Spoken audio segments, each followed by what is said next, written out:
Alright, this video is going to discuss the preload option on the additive injector. This is designed for a truck mount system, and what preload is meant to address is often the injection point for where the additive goes into the piping is not at the end of the piping where the fuel comes out, but further back. Let's say it's 20 gallons back in the piping. So sometimes people don't worry about that too much, but sometimes people do. So in order to compensate somebody who wants to get the exact amount of additive, you have to add a little bit of extra additive. If your previous delivery was additized, then all of that 20 gallons has additive in it already, so you don't really need to worry about it. But if you make a non-additized delivery, then your lines are full of non-additized fuel, so that first 20 gallons won't have additive.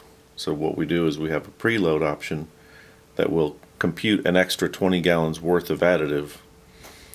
So very shortly in the delivery, say at 40 or 50 gallons, everything's on track.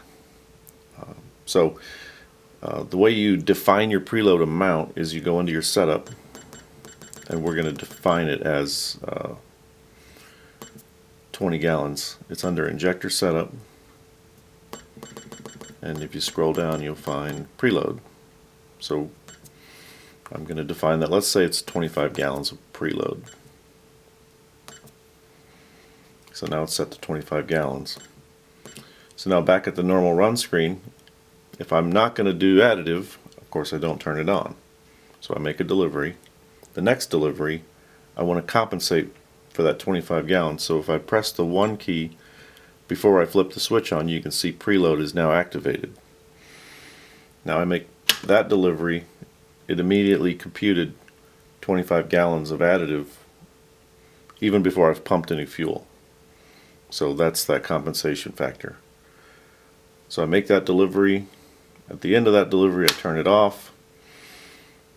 Preload deactivates because I don't need to use preload more than once in a row. So if the very next delivery is also additized, there's no need for preload. So I hope that makes sense. That's what the preload is there for. That's how you set it up. Thank you.